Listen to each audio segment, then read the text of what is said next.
Well, we can subpoena if needed, but maybe during the process of the hearing of the bill, then that's the time we will ask his first presence. Apollo Kibuloy iimbitahan sa pagdinig ng House panel kaugnay ng isyu ng prangkisa ng SMNI. Huwag natin aalisin yung magsubok tayo ng bago. Kung gusto natin ng bago, gusto natin ng pagbabago, magsubok tayo ng iba naman. Dagdag senador at re-election sa Pangulo at Vice Presidente kasama sa isinusulong na pag-amyenda sa saligang batas sa Senado. December 31, pang-anim na po naming extension yan. Hindi po ito bulagaan. Kung sakali man na hindi po talaga hahabol ang ating mga unconsolidated operators, ay hindi na po may extend yung validity ng kanilang prangkisa. Magiging kolorum po. Mga tradisyonal na jeep na hindi magko-consolidate hanggang December 31, magiging kolorum na ayon sa Department of Transportation. Nga po, mula doon sa tatlong bidders na bumili ng bidding documents from Pivot, Miro and Smartmatic, isa lang po ang nag-submit talaga. Miro Company, nag-iisa o lone bidder para sa automated election system sa 2025. Tama po, yung lahat po na apektuhan ng customers namin dun sa Manila ay magkakaroon na po ng normal na supply. Pumutok na tubo ng tubig ng Maynilad sa Maynila na kumpunin na. Supply ng tubig, sisimulan lang ibalik muli.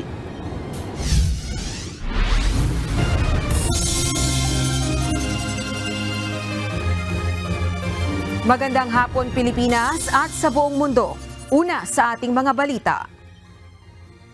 Umarangkada na ngayong Huwebes ang unang araw ng tigil pasada ng grupong Piston. May ilang mga commuter ang nahirapang makasakay kanina dahil may mga jeep ang hindi pumasada. Sa kabila nito, ayon sa Department of Transportation, tuloy pa rin sa December 31 ang deadline ng franchise consolidation at ang lahat ng bigong makapag-consolidate ay ituturing ng kolorum at huhulihin ng mga otoridad. Ito ang balita ni JP Nunez. No less than our President, Pangulong Bongbong Marcos, ang nagsabi na wala nang extension. Napapanahon na itong PUV modernization natin ay umusad at hindi na maantala yung kapakanan ng mas nakakarami dahil sa iilan. Muling binigyang diin ng Department of Transportation o DOTR ang pahayag ni Pangulong Ferdinand Marcos Jr. na hanggang December 31 na lamang ang deadline ng franchise consolidation. Ibig sabihin ang mga tradisyonal na jeep na hindi papasok sa kooperatiba o korporasyon o kahit magsumite lang ng intent to consolidate ay hindi na makakapag-renew ng prangkisa. Batid ng DOTR na may natitira pang mga operator ng tradisyonal na jeep ang hindi pa rin nagko-consolidate lalo na sa National Capital Region. Pero iginiit ng ahensya, hindi na maaari pang ma-extend ang consolidation dahil ika-6 na beses na itong pinalawig. Ayon kay DOTR spokesperson Timothy John Batan, pagdating ng January 1, ang lahat ng mga tradisyonal na jeepney na hindi pa nakapag-consolidate ay maaari nang hulihin sa kalsada dahil ituturing na silang mga kolorum. Again, December 31, pang-anim na po naming extension yan. Hindi po ito bulagaan, hindi po ito biglaang pinatupad. Kung sakali man na hindi po talaga hahabol ang ating mga unconsolidated operators, ay hindi na po may extend yung validity ng kanilang prangkisa. Magiging kolorum po. Nilinaw naman ng DOTR na pagdating ng January 1, 2024, hindi naman kaagad na magpapalit ng modernized unit ng jeep ang mga operator. Mayroon pang 2 hanggang 3 taong pataan bago sila dapat magpalit ng unit at bukod sa mga imported na minibus, maaari din nilang pagpilian ang mga locally made na sasakyan na aprobado ng Department of Trade and Industry. Samantala kanina umarangkada na ang unang araw ng tigil pasada ng transport group na Piston. Ito ay bilang protesta pa rin laban sa Omnibus Franchising Guidelines kung saan nakapaloob ang PUV Modernization Program. Unang nagtipon-tipon ang rallyista sa may University Avenue hanggang makarating sa tapat ng Central Office ng LTFRB sa Quezon City. Giit ng presidente ng Piston na si Modi Floranda, kung hindi sila pakikinggan ng gobyerno, patuloy silang magsasagawa ng mga pagkilos at posible rin silang maghain ng reklamo sa Korte Suprema laban sa PUVMP. Tuloy-tuloy yung ating mga pagkilos. Tayo ay hindi matatapos bukas. Kung bukas ay hindi matatapos yung ating pagkilos, kundi magkakaroon lamang din tayo ng adjustment o paghahanda pa doon sa mga susunod na mga araw. Samantala ilang mga pasahero naman sa Commonwealth Avenue ang nahirapang sumakay kaninang umaga bunsod ng transport strike. Mahirap ngayon kasi Quiapo ang sakyan namin. Bira ang Quiapo kasi dahil siguro sa strike, siguro mga na rin kami, mga 40 minutes.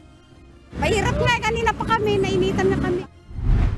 Samantala ayon sa MMDA, wala namang naging malaking epekto sa mga mananakay ang tigil pasada ng Piston at patuloy pa rin nilang ihahanda ang mga libreng sakay hanggang bukas. Masasabi natin na very minimal yung disruption sa pampublikong transportasyon. JP Nunez, UNTV, News and Rescue. Diyos ang aming sandigan, serbisyo publiko ang aming pinahahalagahan.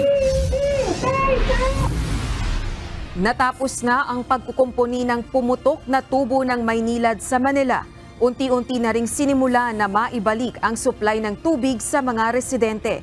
Pero hindi pa agad madadaanan ang kalsada sa Legarda Street. Ito ang balita ni Ray Pelayo. Yung lahat po na apektuhan ng customers namin dun sa Manila ay magkakaroon na po ng normal na supply mamaya pong 3:00 na. Naibalik na ng Maynilad ang supply ng tubig sa mga residenteng naapektuhan ng pumutok na main pipe sa Legarda Street sa Barangay 412 nito lamang Miyerkules. Ayon sa Maynilad, posibleng dekada 70 pa na ilatag ang malaking tubo.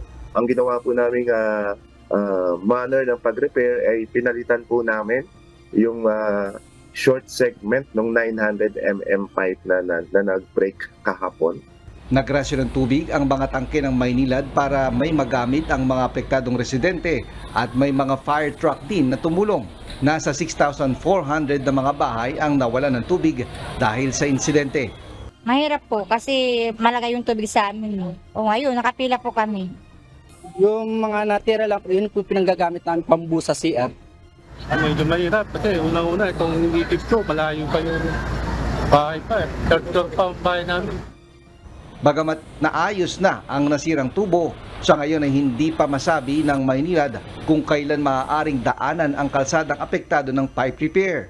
Dahil dito pansamantalang ang pinadadaan muna ang mga sasakyan sa may westbound ng kalsada. Ayon sa Maynilad, nakikipag-ugnayan sila sa Department of Public Works and Highways para mas mapabilis na mapadaan ng kaagad ang bahagi ito ng Legarda sa mga motorista. Medyo malaki yung naging hukay at syempre mayroong din concreting works na gagawin. Meron naman po mas mabilis yung curing time niya. Muli namang humingi ng paumanhin ang Maynilad sa perwisyong inabot ng mga customer at motorista bunsod ng insidente. Ray Pelayo, UNTV News and Rescue, Diyos ang aming sandigan, serbisyo publiko ang aming pinahahalagahan. Binuksan kanina ng Commission on Elections o COMELEC ang bidding para sa gagamiting automated election system ng 2025 midterm elections. Pero isang kumpanya lamang ang sumalang sa bidding. At kahit pa pinatawan na ng COMELEC ng disqualification ang Smartmatic na sumali pa sa mga susunod na halalan sa bansa, tinangka pa rin ng kumpanya na magpasa ng bid documents kanina. Ito ang balita ni Dante Amento. Yun nga po, mula dun sa tatlong bidders na bumili ng bidding documents from Pivot, Miro and Smartmatic, isa lang po ang nag-submit talaga. Tinapos na kaninang umaga ng Special Bids and Awards Committee o SBAC ng Commission on Elections ang pagtanggap ng bids para sa automated election system o AES na gagamitin sa 2025 midterm elections. Pero isang bidder lamang ang nagsumite ng bidding documents.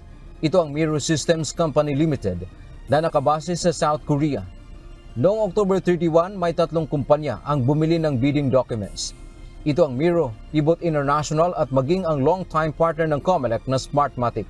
Ayon kay SBAC Vice Chairperson Director John Roxlau Janco, kahit nag-iisa o lone bidder ang Miro, hindi ibig sabihin na otomatikong sila na ang panalo sa bidding. Paliwanag ng COMELEC official, dadaan pa rin sa proseso at susuriing mabuti ng komite ang mga isinumite nilang mga dokumento. Under the rules, what will happen if a lone bidder is declared ineligible? So dahil nag-iisa siya, magkakaroon po tayo ng failure of bidding under Republic Act 9184. Magkakaroon ng mandatory review ng ating bidding documents and terms of reference saan nagka-problema. And then, walang choice kundi mag-i-issue po kami ng panibagong terms of reference, magkakandak po tayo ng second round of competitive public bidding. Tatagal ng 2 hanggang 3 buwan ang buong proseso ng bidding bago i-anunsyo ang mananalong bidder. Nasa 18.8 billion pesos ang pondo para sa AES ng 2025 midterm elections. Kabilang sa ipoprocure ng COMELEC ay ang software, gayon din ang hardware tulad ng mga bagong makina na gagamitin sa halalan. Kasama rin dito ang ballot boxes, laptops at iba pa. Samantala ayon pa sa SBAC, sinubukan din kanina ng Smartmatic na magsumite ng bidding documents pero hindi na ito tinanggap ng kanilang secretariat. Paliwanag ni Lau Janco dahil na rin ito sa desisyon kamakailan ng COMELEC and Bank na idiskwalipika ang Smartmatic na sumama pa sa anumang bidding. Dagdag pa nito, hindi rin nakakuha ang Smartmatic ng Temporary Restraining Order o TRO mula sa Korte Suprema. So hanggang ngayon po na nagbukas na tayo ng bidding documents mula kaninang 10:30, wala pong natatanggap ang COMELEC or ang SBAC ng any temporary restraining order or injunctions from the Supreme Court. Pero kung sa mga darating na araw ay maglalabas ng kautusan ng korte, handaan niyang sumunod dito ang COMELEC. Ayon naman sa SC na i-raffle na ang petisyon ng Smartmatic. It was just raffled, I think, a day or so. So we'll wait for the recommendation of the justice in charge. Dante Amento, UNTV, News and Rescue. Diyos ang aming sandigan, serbisyo publiko ang aming pinahahalagahan.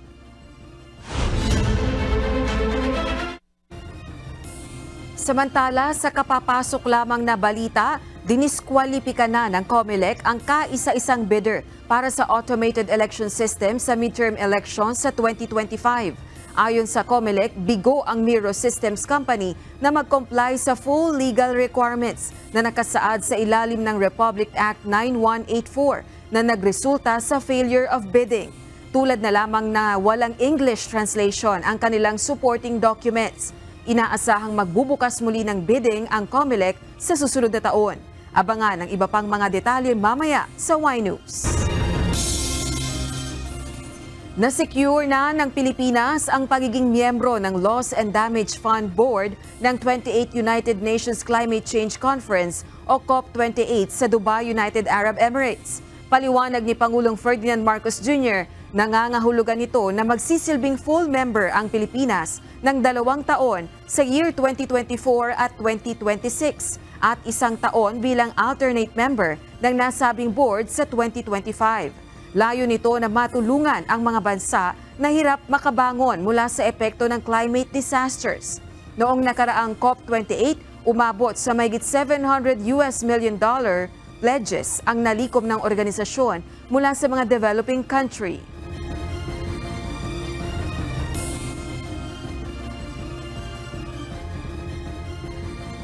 This will give us a voice in the management of all the funding that is available around the world to mitigate and to adapt to the effects of climate change. And it is a very important development for us.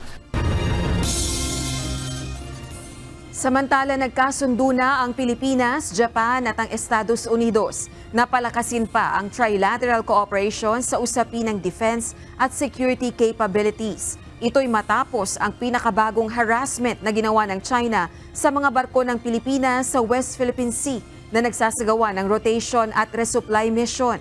Kaugnay nito, nagkausap na sina National Security Advisor Eduardo Año at kanyang mga counterparts sa Japan at Estados Unidos hinggil sa planong trilateral cooperation.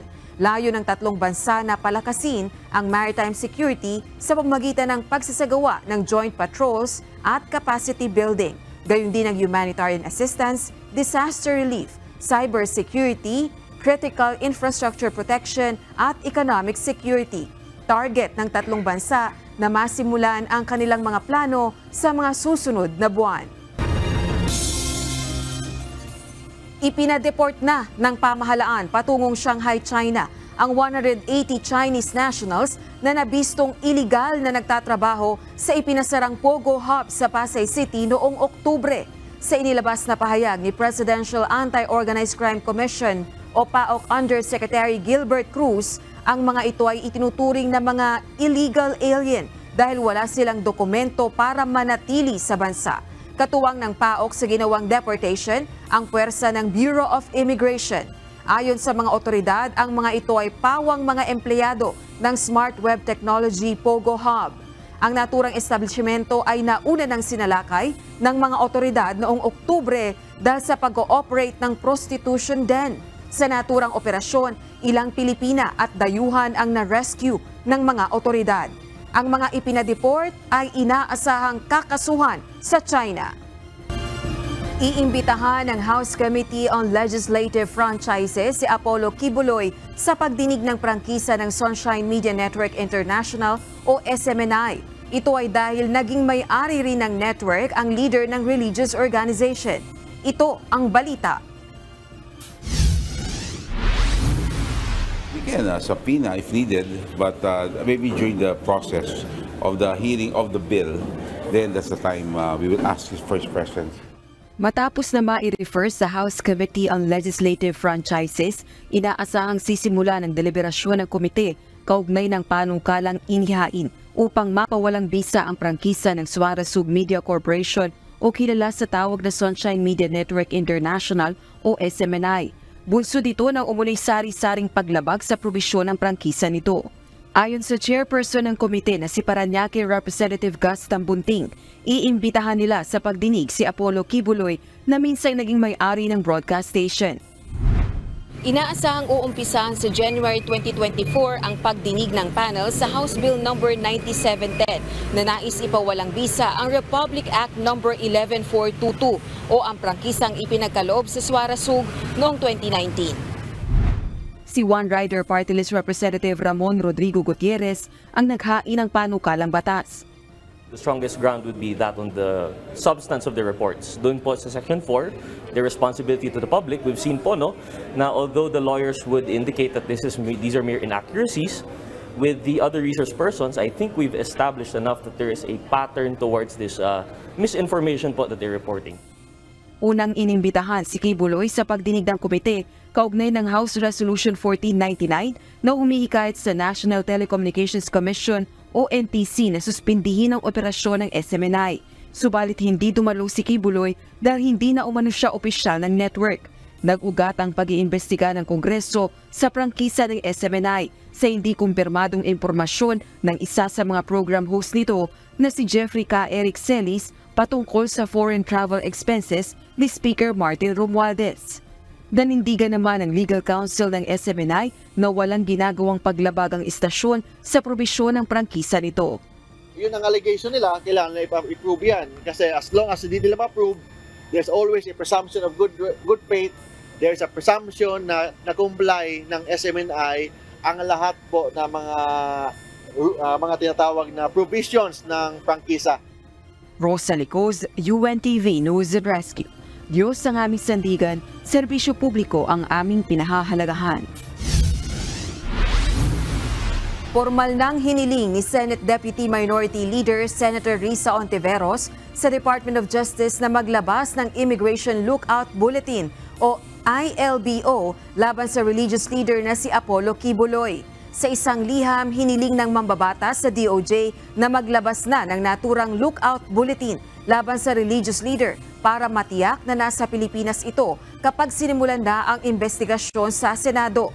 Kinumpirma naman ng DOJ na natanggap na nila ang kopya ng formal request ni Senator Ontiveros. Paliwanag ng senadora, nais nilang dumalo ng pisikal sa pagdinig si Kibuloy bilang parte ng due process. Nakatakda na sa January 23, 2024 ang pagdinig ng Senado sa mga aligasyon ng human trafficking, child at sexual abuse laban sa religious leader. Samantala, rescheduled ng isang district judge sa Estados Unidos ang petsa ng pagdinig ng korte sa mga kasong kinakaharap ni Apollo Kibuloy, founder ng Kingdom of Jesus Christ Church, gayon din ang iba pa nitong kasamahan sa Amerika. Mula March 19, 2024, sisimulan na sa November 5, 2024 ang proceedings para sa mga kasong conspiracy to engage in sex trafficking by force, coercion, sex trafficking of children, marriage fraud, at iba pang reklamong isinampa laban sa kanila. Ito ay upang mas mapaghandaan ng prosecutors at defendants ang mga kaso. Naglabas na ng 1 milyong pisong reward money ang Philippine National Police para sa agarang ikalulutas ng pambobomba sa Mindanao State University o MSU noong December 3, 2023. Ayon kay Philippine National Police Public Information Office Chief Police Colonel Jean Fajardo, 1 milyong piso ang ibibigay na reward sa sino mang makapagbibigay ng impormasyon para maaresto ang mga sospek sa pagpapasabog. Ito ang balita ni Lea Ilagan. Meron na rin pong 1 million reward na inilabas para for the immediate identification po nitong dalawang POIs po natin. So hopefully by publishing their pictures, please help us share this picture po para madali po nating matunton ang kinakokoonan po nitong mga POIs po na ito. Desidido ang Philippine National Police o PNP na mahuli ang mga nasa likod sa pagpapasabog sa Mindanao State University o MSU noong December 3 na ikinamatay ng 4 na individual at ikinasugat na mahigit sa 40. Kaya naman, naglabas ang PNP ng 1 milyong pisong reward para sa sino mang makapagtuturo sa mga persons of interest na nakita sa mga CCTV footage na may dalang bag na posibleng may lamang pampasabog. Nakita rin ang mga ito sa CCTV na pumasok sa MSU at lumabas, lula ng motorsiklo matapos ang pagpapasabog. Naglabas din po ng hotline ang Police Regional Office Bar para kung meron man po kayong information that will lead to the identification of these two persons of interest whom we believe and we have reasonable ground to believe na sila po maliban po kina engineer at kay Lapitos ang involved po sa naging pagpapasabog po sa MSU. Noong nakaraang linggo, pinangalanan ng PNP ang 2 pang suspect sa krimen na sina Kadapi Membesa alias Engineer at Arsani Membisa alias Katab Lapitos na pawang mga miyembro ng Dawla Islamiyah Mauti Group. They were positively identified po ng mga kababayan po natin na nag-attend po ng mass at nung ipinakita nga po sa kanila yung pictures po ni Engineer at saka ni Lapitos po ay they were positively identified not just by one witnesses, marami po ang nakapag-identify sa kanila dahil bago po dumating itong 2 persons of interest po natin ay nasa loob na po sina Engineer at bago nagsimula yung mass ay nakita po sina Engineer at sina Lapitos doon sa loob ng gym po. Ayon kay PNP Public Information Office Chief Police Colonel Jean Fajardo, nasampahan na rin ang kaso ang kasabwat ng mga suspect na si Jafar Gamo Sultan alias Jaf Kurot na naaresto ng militar noong nakaraang linggo. Noong December 11 din po ay nakapagsampa na rin po tayo ng kaso for illegal possession of explosion at yung harboring a criminal against kay Jafar Sultan alias Kurot po. At hinintay po natin yung resolution po niyan. Ano po yung naging participation nitong si Jafar? We receive information po na itong si Jafar doon po sa kanyang bahay nag-meeting at nagplano po sina Engineer at sina Lapitos para pagplanuhan po ang gagawing pagpapasabog po dito po sa MSU. Samantala, bukod sa mga nabanggit na suspect ay naaresto rin sa isang follow-up operation ang 2 miyembro ng Dawla Islamiyah na sina alias Mona Tanda at alias Maausur. Ang mga ito ay pinaniniwala ang kagrupo ng mga suspect sa MSU bombing na sina alias Engineer at alias Lapitos. Lea Ilagan, UNTV, News and Rescue. Diyos ang aming sandigan, serbisyo publiko ang aming pinahahalagahan. Tumugma sa DNA sample ng mga magulang ng nawawalang beauty queen na si Catherine Camilon ang bloodstain na nakuha sa inabandonang pulang CRV sa Batangas. Ang naturang sasakyan ang nakita ng mga witness na pinagsakyan sa dugo ang babae mula sa Nissan Juke noong October 12. Nagbabalik si Lea Ilagan. Naglabas na rin po ng official result po ang forensic group na yung bloodstain po na nakuha po doon sa recovered CRV na red po ay nagmatch po sa DNA profile po ng magulang po ni Catherine Camilon. Lumabas na ang resulta ng pagsusuri ng PNP Forensic Group sa mga bloodstain na nakuha sa inabandonang pulang CRV sa Batangas. Sa naturang sasakyan, sinabi ng mga witness na nakitang isinakay ang isang duguang babae mula sa Nissan Juke noong October 12. Ayon kay PNP Public Information Office Chief Police Colonel Jean Fajardo, nagmatch o tumugma ang mga bahid ng dugo na nakuha sa sasakyan sa DNA profile ng magulang ni Catherine Camilon. Bukod sa bloodstain, nauna nang tumugma sa DNA sample ng magulang ni Camilon ang ilang hibla ng buhok na nakuha sa CRV. Hindi lamang po yung hair strands ang nagmatch, pati na rin po yung bloodstain po, particularly doon sa green and gray sponge na nakita po doon ay nagmatch nga po doon sa DNA profile po ng magulang po niya. Sa kabila nito, umaasa pa rin ang pambansang pulisya na matatagpuan pa rin buhay ang nawawalang dalaga. Alang-alang sa kanilang pamilya ay nananalangin pa rin po tayo na buhay pa rin po si Miss Catherine Camilon, bagamat na matagal na nga po ito, yung habang tumatagal yung luminipis na rin po yung tsansa na siya ay buhay. Pero sabi ko nga, sa alang-alang na lang po na ayaw nating mawala ng pag-asa po yung mga nagmamahal sa kanya, ay umaasa pa rin po tayo na matatagpuan po natin siyang buhay. Samantala, nakatakda naman ang unang pagdinig sa kasong kidnapping at serious illegal detention laban kina Major Alan De Castro at driver nito na si Jeffrey Magpantay sa December 19. Inaasahan po natin na magsusumiti po ng kanyang counter affidavit si Major De Castro at si Magpantay para po sagutin yung reklamong kidnapping and serious illegal detention na isinampa po sa kanya ng SITG. Habang nagpapatuloy naman aniya ang summary dismissal proceedings ng Internal Affairs Service sa kasong administratibo na conduct unbecoming of a police officer laban kay De Castro. Matatanda ang huling nakita si Camilon sa isang mall sa Lemery, Batangas noong October 12. Ngunit hanggang sa ngayon, palaisipan pa rin kung nasaan na ang dalaga. Lea Ilagan, UNTV, News and Rescue.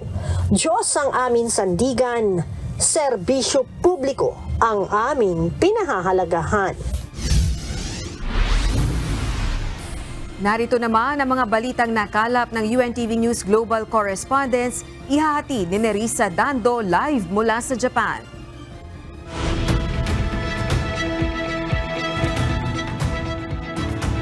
Nerissa, bago mo ibigay ang mga balita sa labas ng Pilipinas, ano ba ang commitment ng Japan para tugunan ang suliranin sa climate change? Magandang gabi sa inyo dyan sa Pilipinas, Rosalie. Nag-commit ang Japan na ikakat ang kanilang greenhouse emissions ng up to 46% by 2030 base sa kanilang levels noong 2013. Nangako ang Japan na naipagpapatuloy nila ang kanilang effort at pipilitin o kung kakayanin ay maaabot ang up to 50% na pagkat ng emissions. Rosalie? Sige, Nerissa, ibigay mo na mga balitang nakalap ng ating UNTV Global News Correspondents.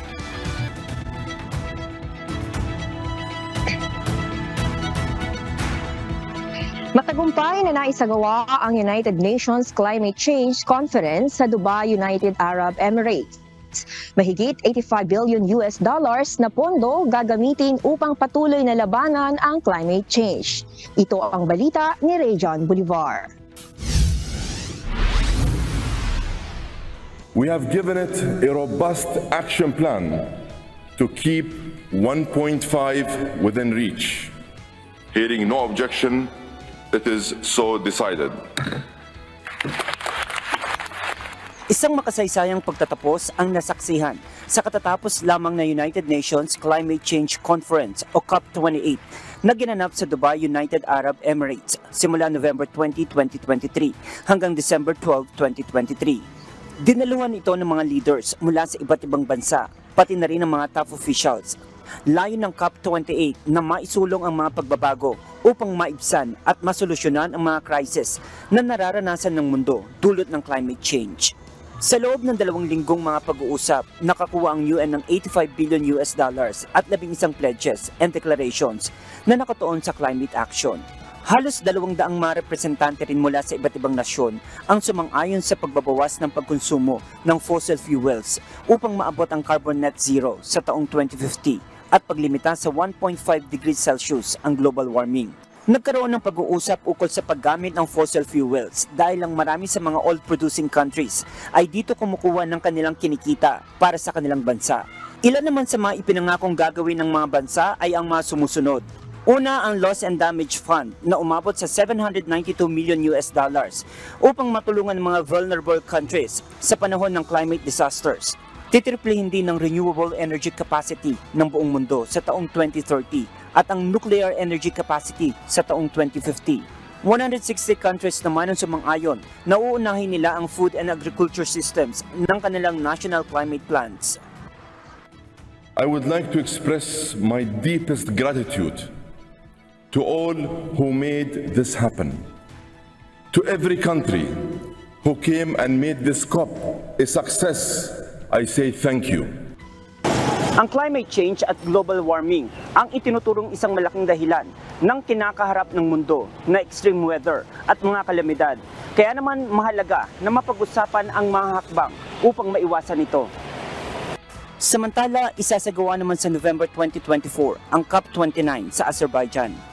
Rajan Bolivar, UNTV News and Rescue. Diyos ang aming sandigan, serbisyo publiko ang aming pinahahalagahan. Today, nagsagawa ng pulong patungkol sa gun violence si US Vice President Kamala Harris kasama ang 100 Democratic lawmakers mula sa iba't ibang panig o estado ng US. Karahasan sa paggamit ng baril, pangunahing sanhi ng pagkamatay ng mga bata sa Estados Unidos. Ito ang balita ni Klein Sinca. Today, Vice President Harris convened 100 state legislators to announce our Safer States initiative to reduce gun violence and save lives. This is the largest ever White House convening of state legislators to discuss key actions to end the epidemic of gun violence. Pinangunahan ni US Vice President Kamala Harris ang isang White House convention ng mga mambabatas ng iba't ibang estado ng bansa araw ng Miyerkules, December 13 upang idetalye ang isang bagong grupo ng mga aksyon sa pagpipigil sa karahasan ng paggamit ng baril. Nagtipon-tipon sa pag-uusap na ito ang 100 Democratic lawmakers mula sa 39 na estado. Isinagawa ang convention sa ilalim ng Office of Gun Violence Prevention, isang bagong programa mula kay US President Joe Biden na sinimula noong Setyembre. Kasama ang Justice Department, gumawa ang mga ito ng isang modelong batas sa ligtas na pagtatago ng mga armas at pag-uulat ng mga nawawala o ninakaw na baril. Ayon rin sa departamento, ang ilang mga school shooting ay ginawa gamit ang mga armas na matatagpuan sa bahay o sa bahay ng isang kaibigan at ang iba namang nawawalang baril ay kadalasang nauuwi sa mga krimen. Samantala, ang gun violence ang nangungunang sanhi ng pagkamatay ng mga bata sa Estados Unidos mula taong 2020. Ayon sa Gun Violence Archive, as of December 13, mayroong mahigit 40,000 tao sa US ang namatay ngayong taon bilang resulta ng karahasan sa paggamit ng baril kabilang ang suicide. Klein Sinca, UNTV News and Rescue USA. Diyos sa aming sandigan, serbisyo publiko ang aming pinahalagahan.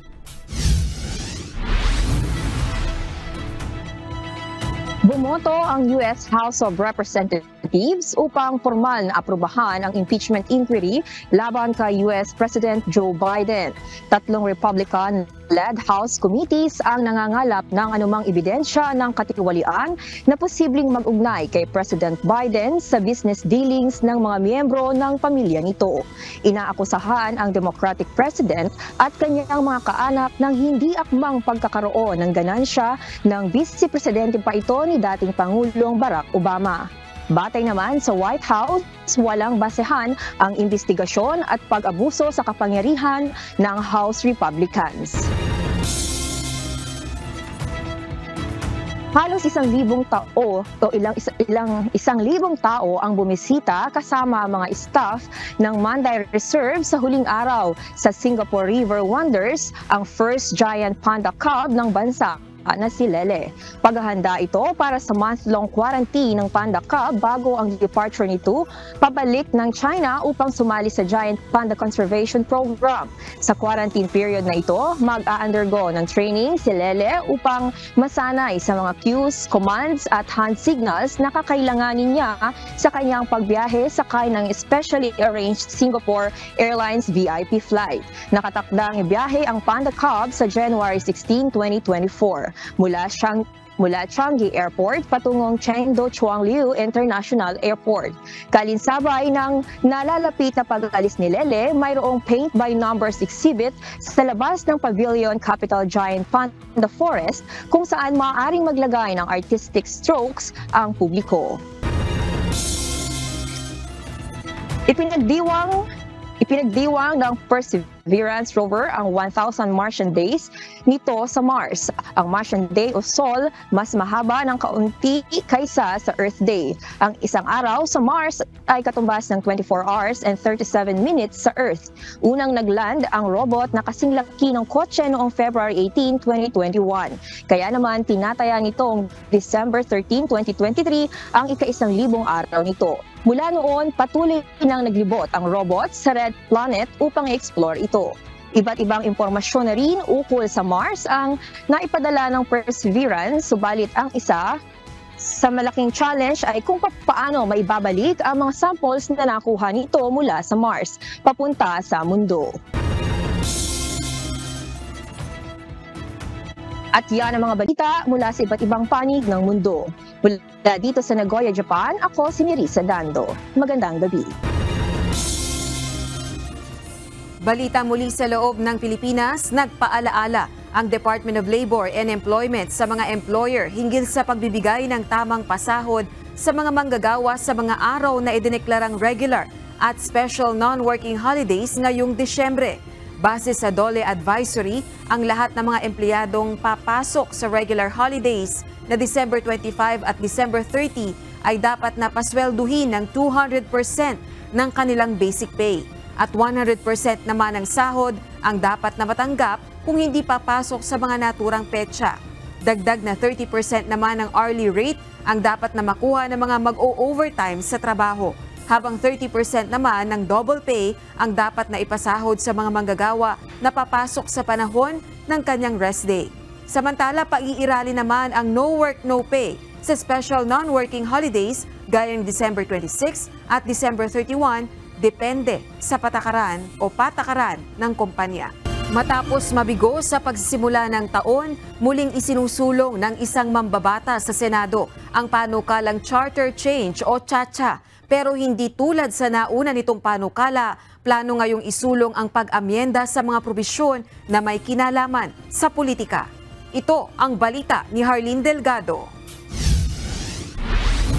Kaya huwag natin aalisin yung magsubok tayo ng bago.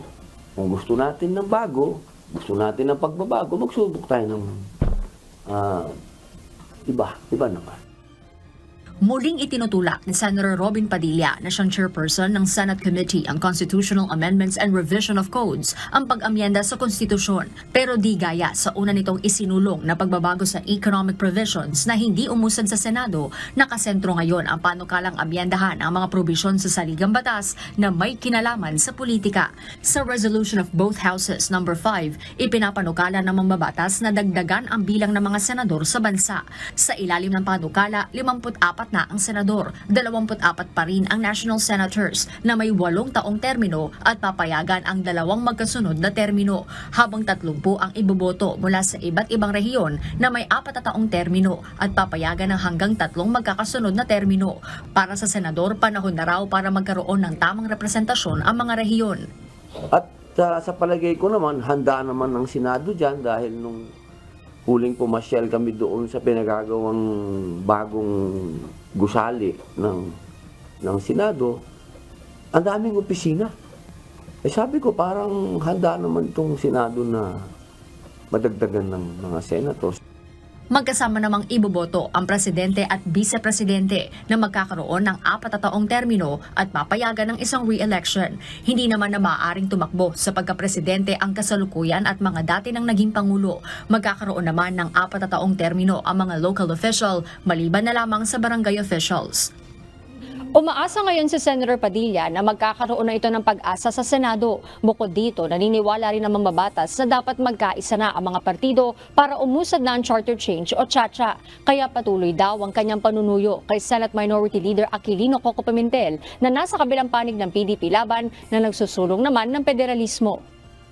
Alam mo ba, araw-araw ko nililigawan yan. Everyday yun, nakikita ko sa boss. Mag-isa na lang tayo.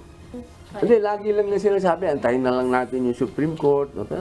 Kung makukuha namin si Senator Coco ng pwedeng ano na lang yung kaso na yun, mas maganda. Sa totoo lang, ma'am, ilan na lang ba kami ngayon? Yan, konti na lang kami, nagkaroon na ng exodus. Nang matanong naman kung nakausap na siya ni Senator Padilla, hindi raw kamakailan, sabi ni Senator Pimentel. Sa Senator Bongo naman, nakaalyado rin ni Senator Padilla, sinabing wala pang formal na pag-uusap sa dalawang grupo. Pero sang-ayon nitong dapat na silang magkaisa sa partido. Pabor din ito sa CHA-CHA kung economic provisions lamang ang gagalawin. Ayaw ko ng gulo, mas gusto kong nagkakaintindihan. Dahil mas makakabuti po ito sa partido at makakabuti po para sa bayan. Dapat po'y hindi politiko ang makikinabang. Kung sakaling merong charter change, dapat po ang taong bayan ang makikinabang, lalong-lalo na po yung mga mahirap nating kababayan. Dagdag pa ni Senator Padilla, ikinatuwa niya ang plano sa Kamara na muling buhayin ang CHA-CHA sa susunod na taon para sa ekonomiya at pamumuhunan sa bansa.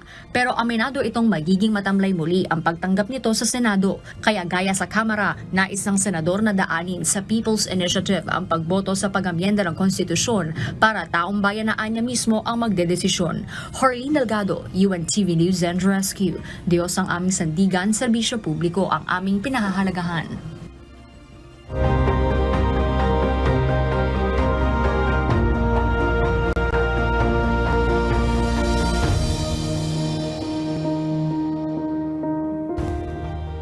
Patuloy na pinagsisikapan at pinagtutulungan ng Members Church of God International ang sari-saring kaawang gawa na naglalayong matulungan ang mga kapwa-tao nating higit na nangangailangan. Para mas malubos at mapalawak pa ang serbisyo publiko ng organisasyon, kasalukuyang itinatayo ang MCGI Charity Village kung saan pagsasama-samahin ang iba't ibang institusyon na siyang lilingap sa mga benepisyaryo. Ito ang balita ni Leslie Widen. May mga pangangailangan ng bawat individual na ninanais matugunan para mabuhay. Tulad ng pagkain, hanap buhay, tirahan, atensyong medikal at marami pang iba. Pero dahil na rin sa hirap ng buhay at kakapusang pinansyal, marami ang hindi na lang umiimik at madalas ay nagtitiis na lamang. Dahil sa MCGI Cares, naturuan ng Members Church of God International ng diwa ng pagtutulungan at pagtitinginan upang kahit sa pinakamaliit na paraan ay matulungan ang mga nangangailangan. Kabilang sa sama-samang inilunsad at patuloy na pinagsisikapang maipagpatuloy ng organisasyon ang 3 MCGI Mobile Dental and Optical Clinic na sa kasalukuyan ay patuloy na lumilibot sa iba't ibang bahagi ng Luzon, Visayas at Mindanao at libreng tumutugon sa pangangailangang medikal sa bawat komunidad na napupuntahan. Noong nagdaang COVID-19 pandemic, Inilunsad naman ng organisasyon ang MCGI UNTV Health Facility sa Malolos, Bulacan na tumutugon sa pangangailangan sa pasilidad para sa mga pasyenteng nagpositibo sa virus. Binuksan din ang maraming MCGI Free Store kung saan libreng nakakakuha ng mga pagkain, damit at iba pang essential items ang mga benepisyaryo.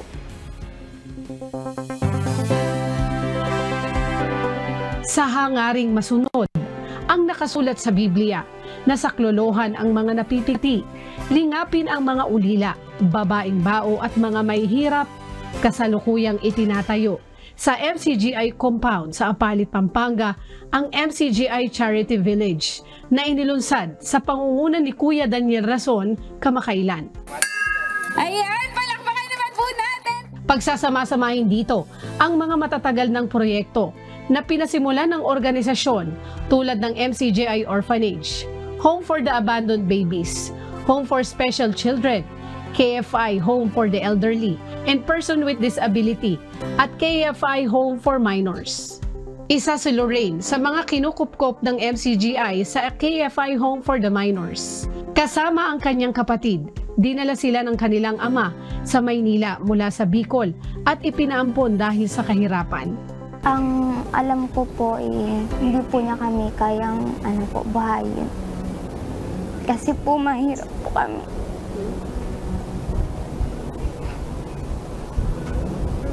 Mahirap po kasi yung buhay po namin.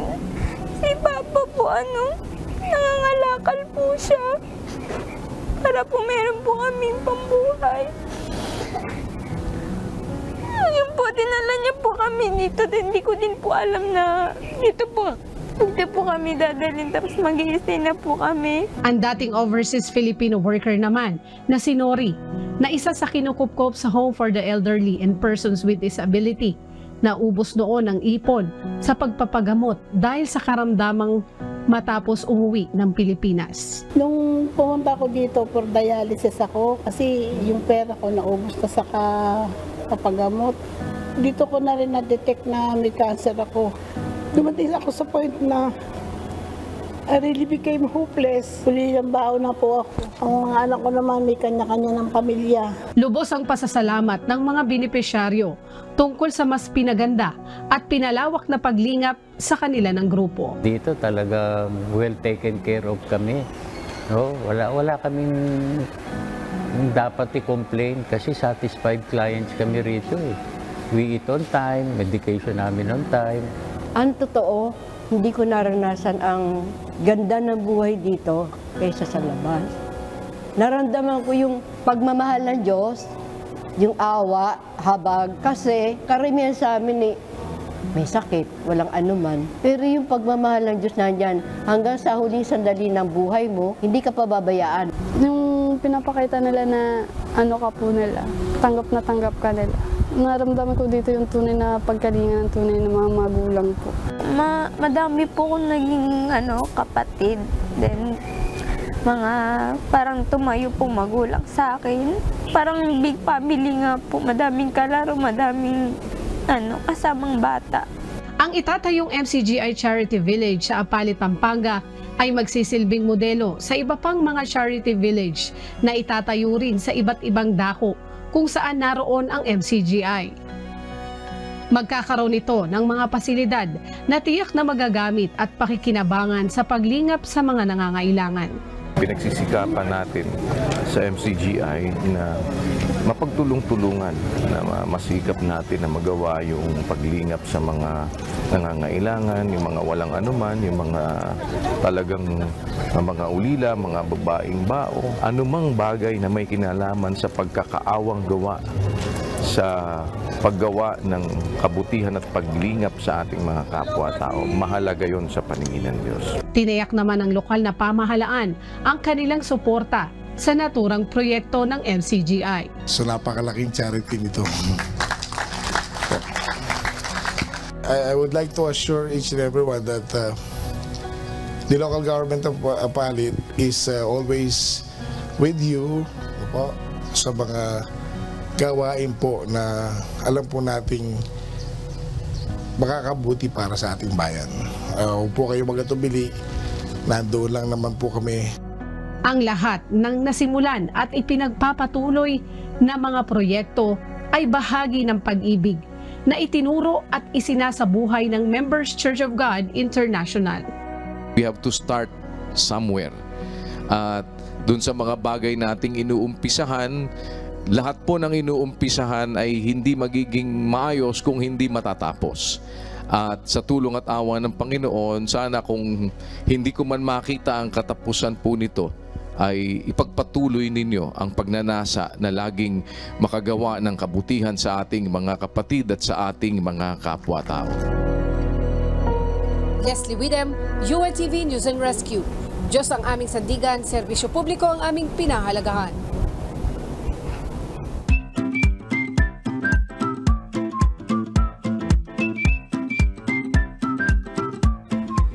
At syempre po, i-shoutout po natin ang ating mga kausi na lagi nating kasama dito sa atin sa Ito Ang Balita. Salamat sa inyo, Lani Del Monte, Marlina Sangkina, Marcelino Trasmil, J-Tep Vil, Rod at Eric Tabo.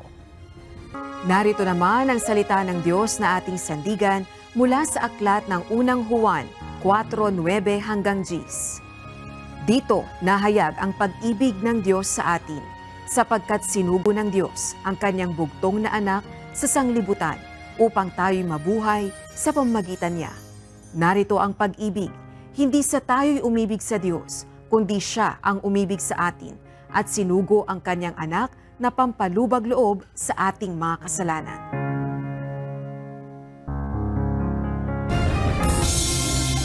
At yan ang naging kabuuan ng ating balitaan ngayong gabi. Aming inilahad ng buong katapatan kung paano namin nasaksihan. Kayo makapagtitiwala ng aming nakita at narinig ang aming ibinabalita. At dito sa UNTV, Diyos ang aming sandigan, serbisyo publiko ang aming pinahahalagahan. Magandang gabi.